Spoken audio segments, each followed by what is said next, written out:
Good morning, everybody. Matt Modak here to give you my favorite NFL player prop picks for tonight. We're talking Monday Night Football, Monday, October 21st. We got two games on tap tonight, two Monday Night Football games, which is very fun. We have up first Ravens versus Bucks, and then we have the Chargers versus Cardinals after that. Very, very exciting to have two Monday Night Football games tonight. Very excited to be back giving you guys these bangers, these YouTube videos. I appreciate those of you for your patience as I have been out for the past 10 days or so. But we are back and you are stuck with me for the foreseeable future, except a weekend in November I'm going to be out of town. But mostly you're going to be stuck with me to give you guys a recap because it has been a while since you last saw me. We're having an amazing NFL season. Basically, after week 3, we have just been absolutely on fire. And that continued over the week I was gone. For those of you that follow me on Twitter and are on my Dub Club, I gave out a couple picks while I was gone. Literally won all of them. So we were able to keep the hot streak going while we were out of town, up over 27 units on the season so far, which is amazing when you think about how few games or how few days there are to bet. And even on Sundays, I don't play them that heavily. So it really has been just a phenomenal start to the season. Hopefully we can continue this ride as the season goes on. We'd appreciate everybody hit that subscribe button if you are not already. But let's chat about these plays. So the way we're going to play today, I should say, is we're going to have 3 total players that we are backing, one of which we are just playing straight up, just a one play, one unit play. And then the other 2, we are actually laddering. So to give you guys the first play of the game, it's Baker Mayfield, 275 plus passing yards, plus 148 odds at FanDuel. This is the only play that I am not laddering, just putting the 1 unit play on him to get the 275 for 1 unit. So looking at Baker Mayfield, he's had a really good start to the year, right? He's thrown the most touchdown passes on the year. He's been really good. It's kind of interesting when you look at his full season so far. Through 6 games, he's gone over in 3 games. He's gone under in 3 games. All 3 games he went over, just skyrocketed, annihilated this total. All 3 games he went under, didn't even get to 200 yards. So it's really been feast or famine with Baker Mayfield. But tonight, for the passing yards specifically, I think this is going to be a feast game for Baker Mayfield. So a couple reasons why. Number 1, the Ravens are a pass funnel, right? They don't allow anything on the ground, but they will allow teams to throw for a decent amount of yards against the Ravens.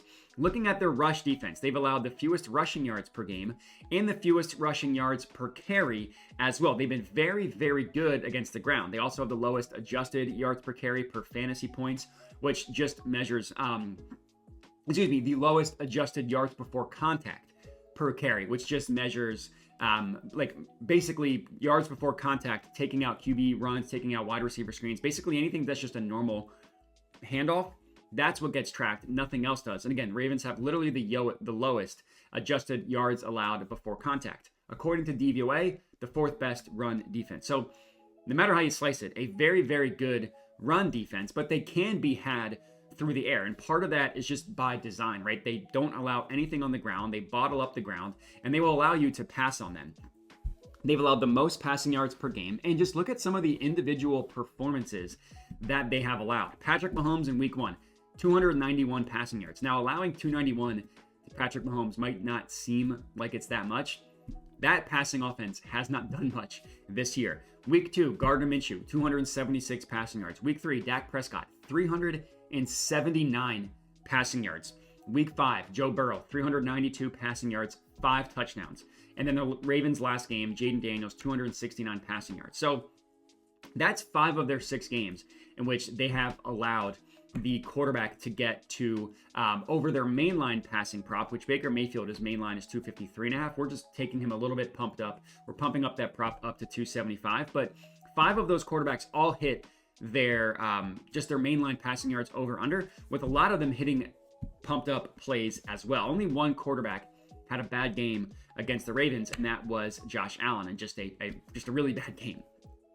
So looking at the Bucks, very interesting what they're doing on offense. In general, they are a pass-happy team. Like if you just look at neutral pass rate, they pass at the 5th highest neutral pass rate in the NFL at 62.1%. But they are incredibly run-heavy on first down specifically. For whatever reason, even though that they like to pass the ball a lot, they just are this dumb, for lack of a better word, offense that has to run the ball on first down. They run the ball 54% of the time on first down. Now, they don't have success doing so. They are not a very good running team, but they just have to run the ball on first down. Part of the reason why they are such a pass-heavy team is because they never have success on these first down runs.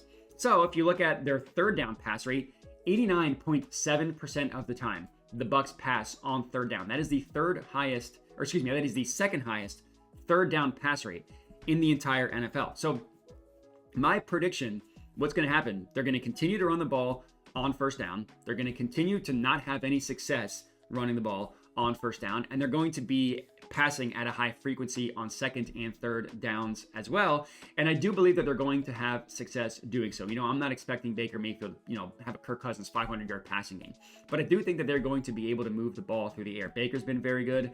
Chris Godwin has been very good. If you're looking, and this isn't an official play, but if you're looking for a receiver on the Bucs to back, my play would be Chris Godwin. Again, I'm not taking that, but if you just wanted that, there you go. But yeah, I think Baker's going to throw for a bunch of yards in this game. I actually think this is going to be a pretty fun and exciting shootout type of game. Hopefully I'm right. That's play number one, the Baker Mayfield play. Next up, and here is our first ladder play. So it's Justice Hill receiving yards. We're taking him for a full unit at 20 plus. And those of you watching, you obviously see all of this on the screen. If you're just listening, I'll tell you how we're playing it. But it's Justice Hill 20 plus receiving yards plus 105 at flip for one full unit. Then I'm laddering him up to 25 plus receiving yards for a half unit. That's best offered at plus 182 odds at FanDuel. I'm laddering him up to 40 plus yards at for a quarter unit. 40 plus yards for a quarter unit, plus 450 odds at FanDuel. And then I'm also laddering him up to 50 plus yards at Bet365, 0.15 units there, plus 850 odds. So overall, we're taking him from 20, and then we're laddering him all the way up to 50, 20, 25, 40, and 50, just lowering our unit size as we go.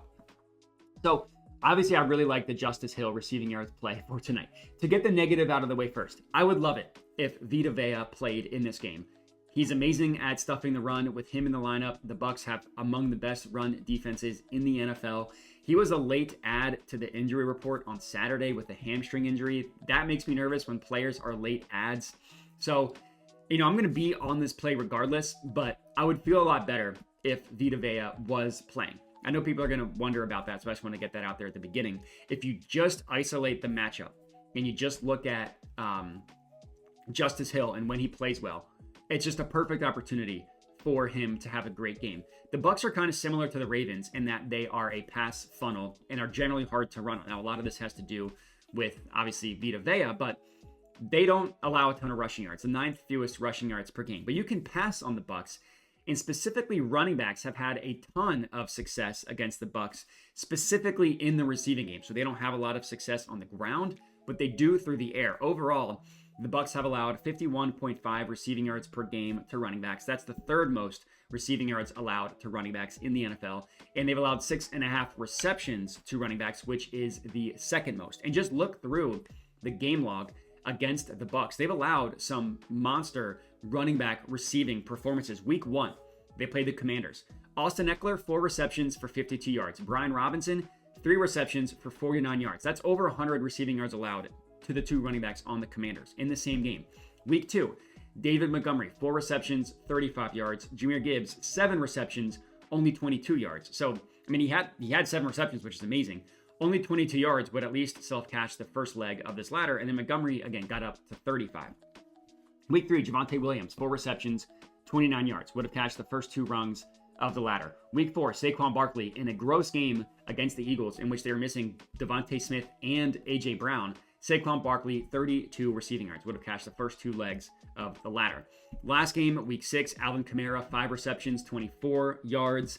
That was with Spencer Rattler playing in that game. That was a gross Saints offense. So 24 yards, at least I would have cashed the first leg.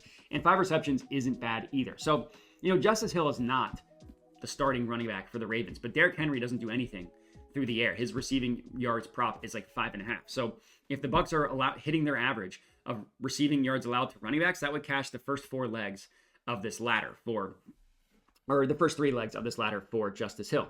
And Hill, even though he's not the starting running back, he does get a decent amount of work in the receiving game. And this is a great opportunity to fade recent results for Justice Hill. One of my favorite things to do. He's hit the 20-plus receiving mark 3 times this season. He's actually gotten up to 50-plus twice, but he's missed it in 2 straight games. Look at those 2 matchups. Bengals, Commanders, 2 of the worst run defenses in the NFL. So Derrick Henry blew up in those games. 132 rushing yards last week against the Commanders, 92 against the Bengals. Those would not have been games where you would have wanted to target Justice Hill props, and it didn't come through. That's not the case against this Bucs. Again, very good matchup against the Bucs team that allows a ton of receiving work to running backs.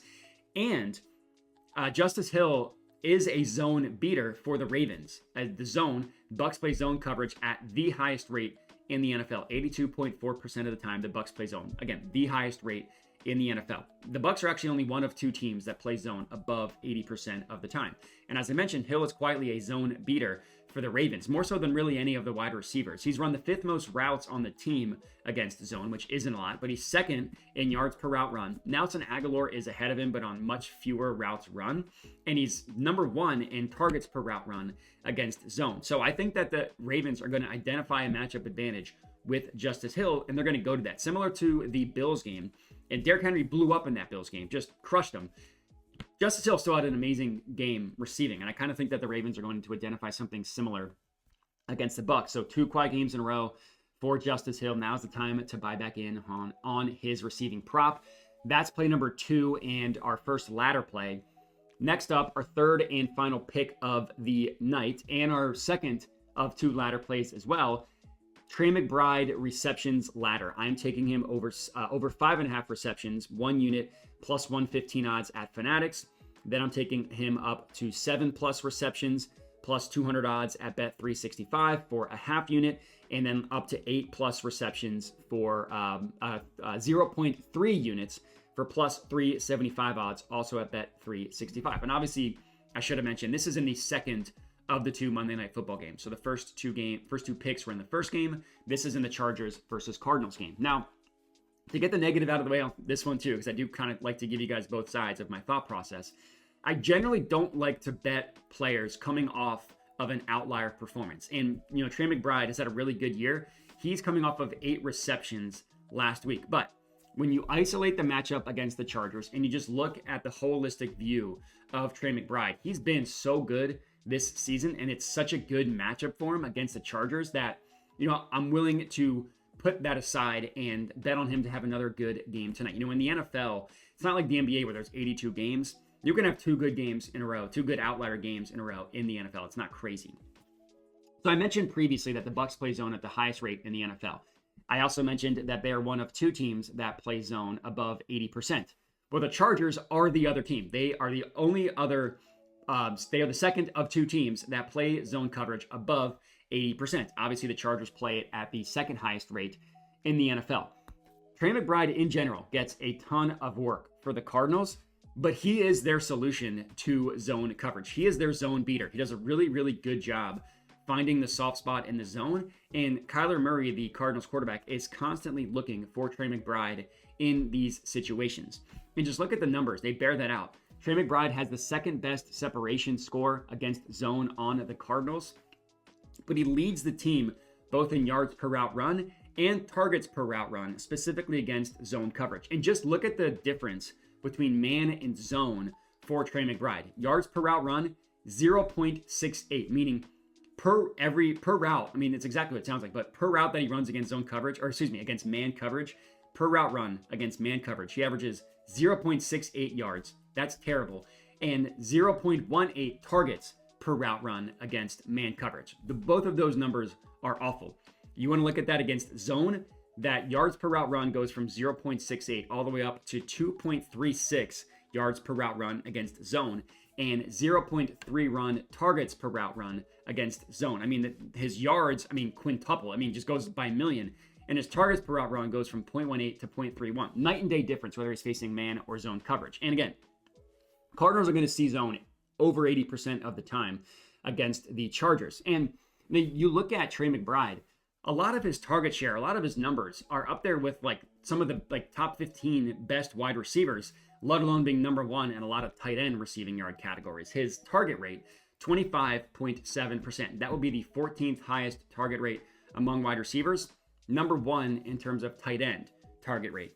Targets per route run, 0.28, would be tied for the 11th most among wide receivers, second most among tight ends. Only Brock Bowers has a higher targets per route run number than Trey McBride, but Trey McBride does lead all tight ends in first read target share. So like when he's on the field, how frequently is he getting the first read in the offense? Trey McBride leads the all tight ends in first read target share. And then you look at the Cardinals specifically. How does he work against the Cardinals? He's got the second highest route percentage, meaning he's run the second highest amount of the team's routes when he's playing. He actually leads the team in targets despite missing a game. So the Cardinals have played 6 games. Trey McBride has played 5 games, and he still leads the team in targets. Obviously, he leads the team in target share. He leads the team in targets per route run. He leads the team in first read target rate. And of all wide receivers and tight ends, he has the most designed targets on the Cardinals as well. He's had a phenomenal season. He's hit this number in 3 of 5 games, and in one of the games he missed, he had 5 receptions, which would have hooked us on our mainline play, which would have sucked. But in a really good matchup against the Chargers, I'm cool betting on Trey McBride to continue this torrid pace. And that is all we got. So 3 bangers for you guys to lock in, plus 2 ladder plays. So if you just want to ride the mainline plays, 3 bets for you. If you want to take everything, we're risking a little bit below 5 units on tonight. That's all we got for tonight. I will say the last thing I'll say before we get out of here is that I do have a dub club where I send all of these plays out. $5 a month gets you everything I am playing, everything you see me give out on YouTube and on Twitter. The first thing I do is send it out to Dub Club. If you're not familiar, Dub Club is just a service you can sign up for to get people like me to send you picks. Everything I'm playing gets sent directly to your phone, text, email, or Telegram. So if you don't want to watch the YouTube videos, or by the time you watch them, the odds change, my solution to that is the Dub Club. So check that out if you're interested. Link is in the description as well as a pinned comment. But that's all we got. I appreciate everybody for watching, and have a good one.